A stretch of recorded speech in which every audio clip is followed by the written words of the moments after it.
89ல் எம்ஜிஆருக்கு பிறகு கட்சி 2ஆக பிளவுபட்டு ரெட்டலை முடக்கப்பட்டு சேவல் சின்னமும் ரெட்டைப்புறாவும் தனித்தனியாக நிற்கிறாங்க. ஜானகி அணி ஜே அணின்னு. அப்போ 2 அணி தனித்தனியாக நிற்கிறப்ப என்ன ஆச்சுன்னா, ஒரு கட்டத்துக்கு மேலே ஜானகி அம்மா என்ன பண்ணுறாங்கன்னா, அந்த கட்சியிலேருந்து முழுவதுமாக விலைக்கிட்டு இவங்க கையில் ஒப்படைச்சிடுறாங்க. அப்போ இவங்க திருப்பி ஒன்றிணைந்த அதிமுக மாதிரி ரெட்டலையை மீட்டெடுத்து 91ல் ரெட்டலை சின்னத்துலேயே போட்டி போடுறாங்க தமிழ்நாட்டில். அப்போ இவங்க என்ன பண்ணாங்கன்னா, தன்னை எதிர்த்து ரெட்டைப்புறவில் இருந்தாங்க இல்லையா, அவங்கெல்லாம் தன் பக்கத்தை கூட்டுனாங்க. கட்சியை இணைக்கிறப்ப அந்த சமாதானம் பண்ணிக்கிறாங்க. இப்போ அரசியல்வாதியை பொறுத்த வரைக்கும் தனிப்பட்ட முறையில் ஒரு நபர் மீது வருத்தங்கள் இருந்தாலும் அவருக்கு பின்னாடி இருக்கக்கூடிய அரசியல் சமுதாய வாக்குகள், அவர் செயல்பாடுகள் இதெல்லாம் பார்ப்பாங்க. அப்போ அதை மிஸ் பண்ண மாட்டாங்க. ஆர்.எம். வீரப்பனுக்கும் ஜெயலலிதா அவர்களுக்கும் எம்ஜிஆர் காலத்திலேருந்தே செட் ஆகாது. ஆனால் கட்சி தன் கைக்கு வந்த பிறகு ஒரு சீனியர் நிர்வாகி தன் பக்கம் வேணுன்றதுக்காக அவர் தன் அமைச்சரவையில் அமைச்சராகினாங்க. இதுதான் அரசியல்.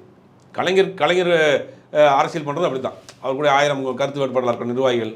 ஆனாலும் அவனுக்கு பின்னாடி அவன் வேலை செய்யக்கூடிய ஆள், அவன் நமக்கு தேவைப்படுவான். அவனுக்கு பின்னாடி ஒரு சமூகம் இருக்குது, அவங்க ஆதரவாளர் இருக்காங்க. அதை நம்ம மிஸ் பண்ணக்கூடாது. தனிப்பட்ட நபர்கள் மீது உள்ள வருத்தத்தை அரசியல் கட்சிக்குள்ளே வர்றப்ப சமாதானம் பண்ணிக்குவாங்க.